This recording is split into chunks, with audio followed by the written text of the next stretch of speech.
Yo, what's going on, boys? Collision Works here. Welcome to the TGL CFM Week 11 and 12, playing as the San Francisco 49ers continuing here. I apologize that this isn't a live commentary. I was out of town when I had to record these two games, so you guys will be rocking with me in the post commentary for the next 20 minutes, so sit back, relax. Let's get right into it, man. We are starting here on offense, dumping it off to Christian McCaffrey. This is actually going to be our first game as Christian McCaffrey's making a move with the wheel route, trying to make an opponent miss. One more opponent to beat, but we're brought down at the 13 by Levante David. But this is actually going to be the first gameplay you guys will see here on the channel with our UTrips guide. We've been doing the MUT challenges with it, but wanted to kind of get you guys some full gameplay, with it rather than just the house rules. So right there on second down, we're trying to hit George Kittle over the middle. Go ahead and dump off to Kittle again here on the drag. You're trying to make it fourth and manageable. I got a little greedy here. I thought, man, we got all the way down the field. Let's try and go for it here on fourth down. Vita Vea absolutely dominates the right guard. And we're forced to roll outside the pocket. Our opponent here playing as the Buccaneers with a really, honestly, stacked offense. The Buccaneers were really one of the teams that I thought would be fun to buy into for this league, just because, honestly, in Madden, they're a really good squad. They're really solid, and they have just enough holes in their team where it would be fun to do a rebuild. Obviously, your wide receivers are stacked, and quarterback, Baker, he's not the best, but he's definitely doable, especially depending on what difficulty you're playing on. He's really a solid quarterback, as you see here. Flock, our opponent, is absolutely just drilling down the field. Played a very long ball, deep vertical type of offense, as he hits us with like a Y shake out of trips. A route I just wasn't expecting, and we got absolutely crossed over as we're using the safety here, trying to come down, bait up the running back. Here we do, but we drop the pick on first down here in the red zone. So honestly, he's gotten all the way down the field, and with how good our defensive line is, it really just comes down to trying to just generate coverage pressure. Not too many blitzes is my philosophy in the red zone. I like just to try and max protect, try and stop against the meta, bunch like plays like verticals or smash return, and just let our D-line do the work for us. So fortunately enough for us, we're able to hold him to 3 and get back on offense. We're getting pressured by the middle linebacker, but quick draw helps us deliver a absolute dart down the middle of the field on our slant 2-buck to Brandon Ayuk. We're going back to him here on the bubble RPO. I know in the UTrips guide we were talking about in the run portion that I really haven't hit the RPOs too much, and I didn't recommend it. That was an absolute lie. As I've continued to play with this offense, the RPOs really help this offense shine, and just really keep the opponent on their toes. It's really nice, especially if you have jukebox where let's say they're running DB fire. You can really run right into the slot blitzer and then just hit them with the juke, and then you're really cleared. The only thing I have noticed is against the dollar, sometimes it can be hard to pick up the 4-man A-gap blitz, as right there we go ahead and put a streak on our running back and a wheel on our tight end. Basically, we look at McCaffrey first, see where that user's patrolling, then read the tight end. If neither one of those guys are open and we see those two high safeties, deep down the middle is probably going to be the answer, and right there it was. So you guys see here, Baker Mayfield stepping up in the pocket. Really good pocket presence here by our opponent, and our cover 4 safety is just dropping back 80 yards downfield, not playing a fucking thing. But anyway, he's basically already made it right down to the red zone yet again. Big tackle there by Fred Warner, making it a 2nd and 6 here, down at the 27. Again, just kind of sending 4 here, trying to, just play as much coverage as we can. And we decide to come out there in our cover 4, and he has a great post route to get underneath the zones and beat our coverages right here. Trying to do a high-low here with George Kittle. We knew that post would take him over the top, so we go ahead and hit it to our check down underneath with our tight end. Get an easy first down there. And right here, just trying to spread the field out. I'm trying to get a bomb over the top. We see it's covered, but fortunately for us, our opponent decides not to click on and make a play on the ball, and we're able to just basically box out the CPU and make a really good play on the ball as we're stepping up here with Purdy, trying to make a move. Honestly, we slid pretty late. Fortunately enough, we didn't animate into a tackle. We're able to get down free. As I'm trying to get the one-on-one, I thought that safety would kind of play underneath when the out route with the running back, and then we elect to go with our speed option. Try to mix this in every once in a while. Not spam it, but really in the red zone, I like to try and open up the playbook with it. But had really good defense, man, just like we've been having in the red zone, and has a good defensive attempt at getting us to take our 3 as he's looking deep yet again. We're able to break it up there with Hufanga and George Odom. George Odom has honestly been, in my opinion, the unsung hero of this defensive secondary inside of this 49ers franchise, as he's looking deep again on 4th and 26.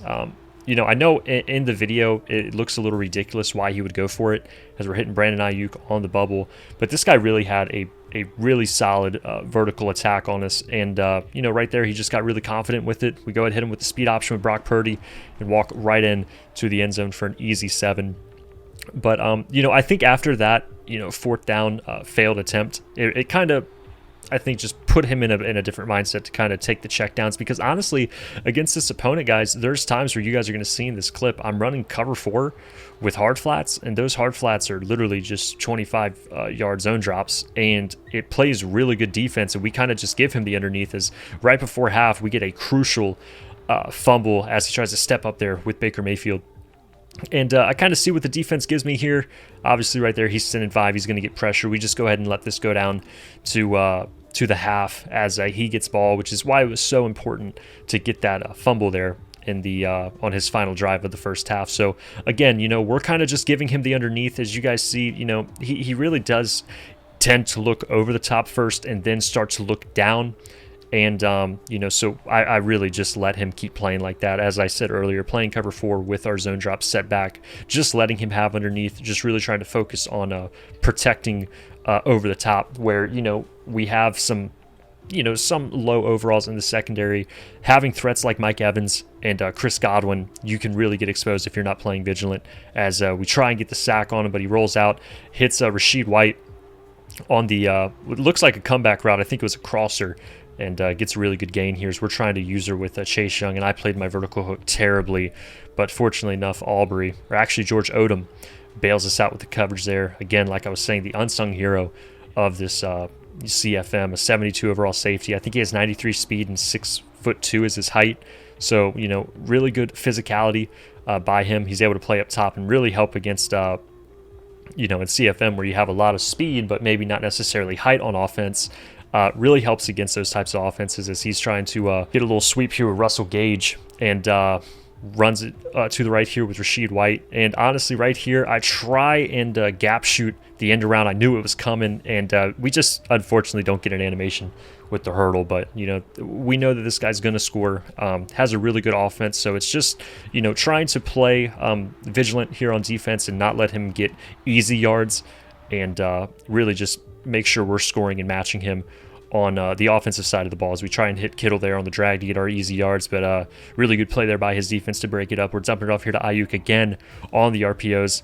I know it kind of looks like I'm spamming them, but, you know, sometimes against certain players, boys, you just really got to make sure you're mixing it in and keeping them vigilant and help, you know, keep some of those guys more underneath. That way you can kind of get over the top. Right there, we try to hit Kittle down the middle. Really good play by Levante David with his mid-zone KO to break it up. And then we go ahead and put Kittle there in the backfield. Make sure we put him on a corner route before we motion him, and he gets wide open with Danny Gray pulling over those zones over the top there at the DB Fire. And then we go ahead and hit him with the quick hike. And hit him with the 4 verticals there with Debo. Wide open. He must have hit a shade underneath. Probably thought we were going to go with some type of RPO. And fortunately just able to get a really easy score for us. And just a heck of a catch by Samuel. As we're back on defense trying to use her, and fortunately enough, right here, his receiver cuts back, but we try to click on with Lenore, and George Odom unfortunately breaks it up for us, and we drop the pick. I'm trying to find ways to turn on and then turn off and turn back on again to the other player to try and prevent those swats from occurring, but sometimes it's just hard, man, especially with the latency that's in sports games. That always just seems to always be in every single match that you really just can't avoid. But and he gets a deep bomb on the corner route that he had towards the sideline. But you know, playing some really good red zone defense. It's kind of been the philosophy in our recent games, just trying to lock up here and really stop him where it matters. As in the previous play, he hits us with the 4 verticals, but puts his running back on a streak, and we're actually able to play the crosser and the running back. So now 4th and 8, I got to make sure we got to watch the quarterback stepping up. He does step up here in the pocket, so we rush with our linebacker, Fred Warner. We force a fumble. He does recover it, but with it being 4th down, it creates a turnover on down. So again, now we're just trying to make sure we're chewing clock. We're dumping it off to Ayuk again against the DB Fire. We're trying to make a move here with Ayuk, make 3 defenders miss, and we're brought down by Whitfield Jr. And like we said, man, just want to make sure we are chewing clock and trying to make this the last drive of the game. Honestly, my mind right here is thinking if I can just get into field goal ranges, we're looking for McCaffrey deep on the wheel, we can try and seal this game. I celebrate like a child. Wish I didn't do that, but want to make sure I got down just to make sure I can get his timeouts completely out of the game, out of the strategy, and just make sure we do everything we can to keep this clock rolling. As you guys see, we step out here of the pocket with Brock Purdy, and we just simply slide to keep the clock going. Really thought we could have gotten a first down there, but the backside of the blocking let go, unfortunately. But we take our 3. We're going up 10. 1 minute left. Our opponent has no timeouts, and he just simply exposes our defense here. Really, right now, I know what type of plays he's going to call, but he's completely flipped his ideology where, you know, I was used to him going with play 1, then play 2. And so I'm trying to guard play 1, play 2, but he's whipped out play 2, play 1. And so my defense was completely opposite of what he was going with. And this is where it really comes down to, can we end this game right here on the onside kick? And fortunately enough for us, Deebo Samuel makes a huge play on the ball. Make sure he comes down with it. And just like that, gentlemen, we get a huge win against Tampa Bay Buccaneers, and really impressive showing, especially by our young quarterback with a 75% passer percentage. So really good game by us. Now let's go ahead and get into week 13 against the Seattle Seahawks. Yo, what's going on, boys? Collision here. Welcome to week 12 of the TGL CFM.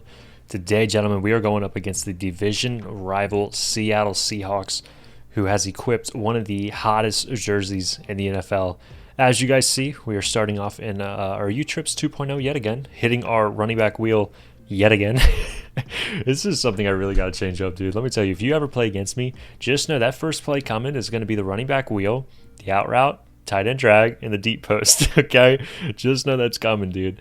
As first and 10 here, after making a really good run there with Christian McCaffrey, we're looking deep. Miss my tight end underneath, who's literally like waving his arms, just screaming at me that he's wide open for like 5 minutes, and I somehow still miss him. 2nd and 19, trying to make it a 3rd and manageable here with a just a simple RPO call. 4 verticals here, just throw an absolute laser beam right here to Kobe Bryant of the Los Angeles Lakers. And he returns it for an easy 7.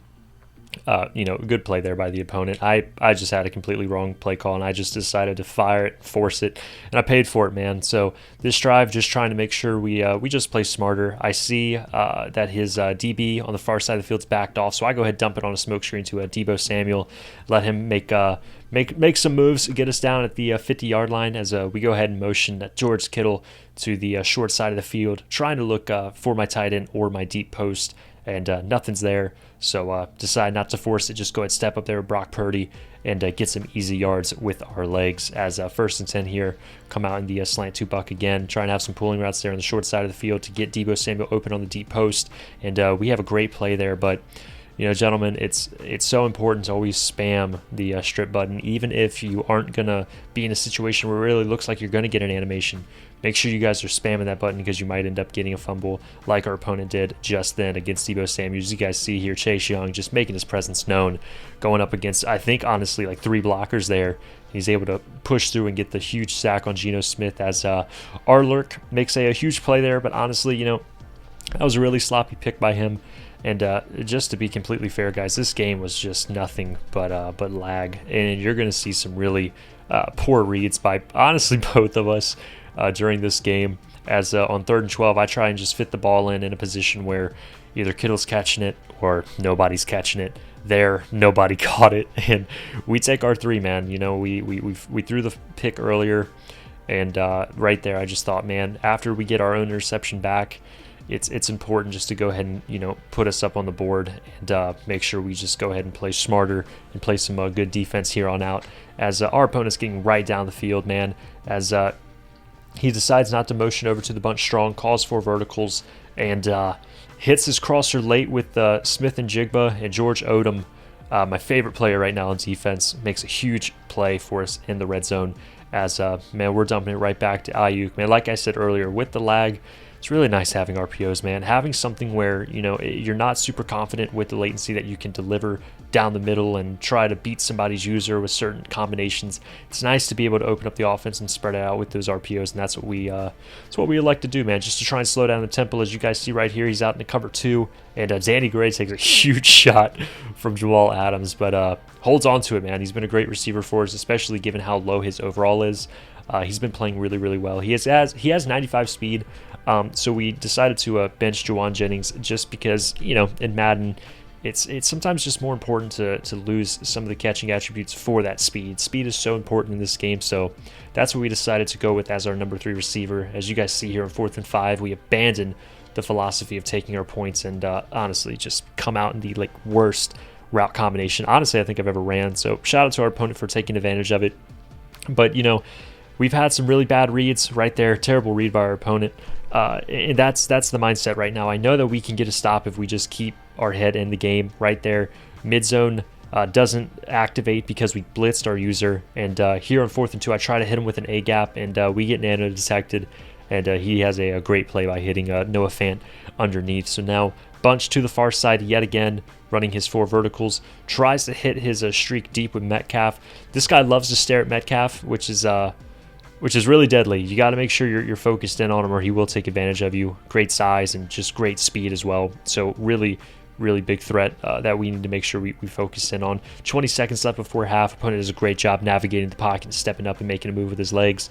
And really, we're just setting in our dime. We're trying to make sure we're sending... honestly, not sending too much pressure this game. What's nice about the Niners franchise is there's a lot of plays where I can just sit right back into coverage. It should have been an easy pick there by Hufanga. He throws right into our hook curl from the safety spot, and you know, he gets away with it. No disrespect to the user, to my opponent, but just a turnover we should have had. As 4th and 4, I think he kicks like a 64-yarder. My math could be wrong. I don't remember the yardage, but just an absolute bomb kick by Jason Myers as he gets ball coming out of half, dumping it off at with the RPO at a bunch strong. You know, it's just a lot of the games in this franchise have been a lot of bunch to bunch strong and then some tight as well. And right there, I don't know if he was expecting his running back to be on an out route or if he just had an inaccuracy.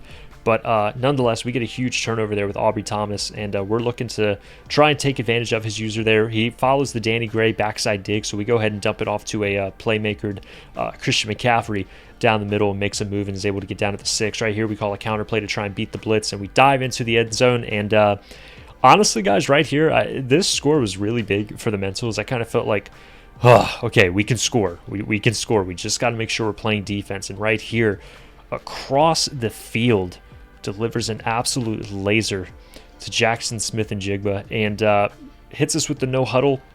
I'm trying to make my adjustments as quick as possible. We just make it. Kind of cut back on the tight end too quick, and he just has a great free form for his receiver yet again, Smith and Jigba. And he decides to go back to the huddle. I'm glad he did, just so we can kind of get set up again.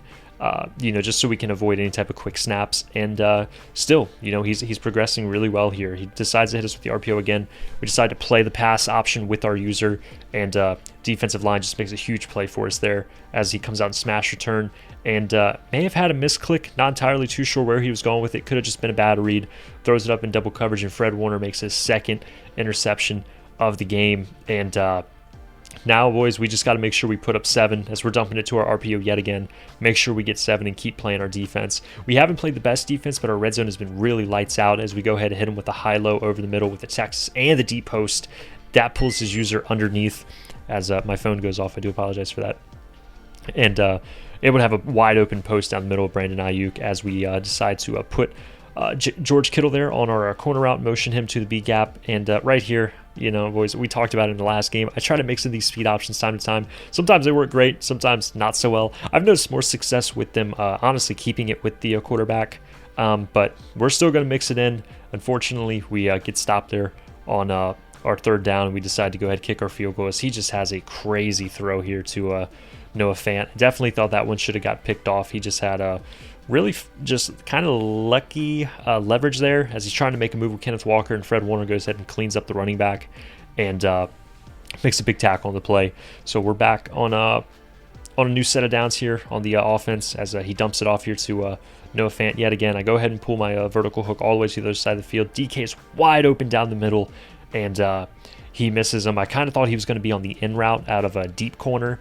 Instead, he goes with some type of I'm not entirely too sure. I think it might have been a wide curl play, and had his post wide open, and he missed it, which was great for us. We're able to hold him to 3. As you guys see, it was 4th and inches as we just sneak one into McCaffrey, and my opponent decides to kick a field goal. So that kind of goes to show how tough this game was with the lag. Honestly, you just kind of got to take whatever we gave each other. As right there, I'm trying to stay in bounds and end this game, but we get forced out of bounds. But McCaffrey down the middle makes a move. I try to juke back to the inside just to get in the middle of the field so it's an easier kick. And then he's been calling spinner the last 2 plays. I see he's in man coverage again, so I go ahead and put my tight end on the wheel. Got a few more yards than I wanted. Madden was very generous with the broken tackle and fall forward animations there. And but still, it's 1st and 10, not a 1st and goal, but we're kind of inches away from the goal line, so I can't bet I'm going to get a 1st down to make sure I make him burn all of his timeouts. So right here, I decide to call a timeout and run the ball in hopes that he would call a timeout so he can't ice me. He wasn't falling for that, so obviously, as you guys see, I had to call a timeout and go ahead and kick it, and then he tries to ice us. But if Jake Moody can make it, that will do it for week 12. Gentlemen, thank you all so much for watching. Hope you guys enjoyed this CFM video. Little back-to-back George W's for the San Francisco Niners. Had a pretty good comeback game there with Brock Purdy. And really thank you all so much for watching. If you enjoyed, please consider leaving a like and subscribing. Shout out here to Spencer Burford getting his agility up. And always remember, gentlemen, speed!